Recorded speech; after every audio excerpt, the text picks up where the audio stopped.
Hello, my name's Chris. Thanks for hitting the link here. This is a brief YouTube video that I've set up because we're having some issues with the domains. Um, I set up a Google Classroom based on what I did in my practicum and based on what I'm learning in my career switcher class about blended learning, about personalized learning, and how to implement technology so that the kids can approach things a lot of different ways. So in this Google Classroom, we start off with the rubric is right at the top. There is a step-by-step PDF that I've set up to take the students through the steps of working in Photoshop Elements to create their project. And most importantly, I have the rubric up top. Now, when I set up my rubric, I have a column for the students to rate themselves, and then I will also rate their work. What I think is going to be interesting for the students is they can fill this out electronically if they're able. This is all done in Acrobat, and it's an interactive form, so as I'm entering in how I felt I did on the project, you can see down here that it's updating the score.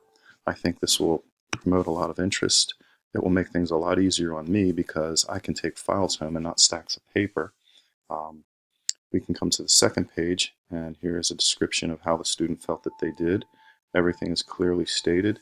This worked really well in the practicum, and I would like to extend that into my possible future use as a teacher.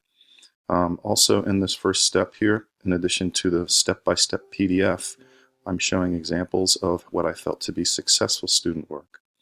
For those of the students who are not familiar with the Hundertwasser, which would probably be most of them, I've got a Google image link which will take them to examples of this artist's work so that they can see how he approached things. I've also set up a writing project.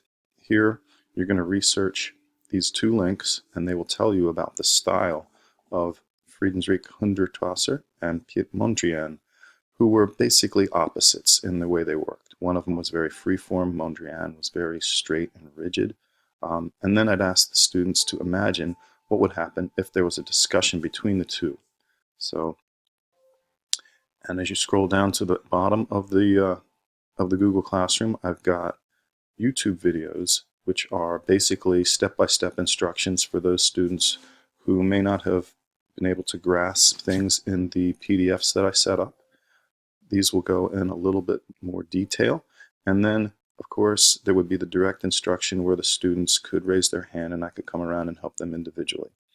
I hope this has been of benefit, and thank you for your time.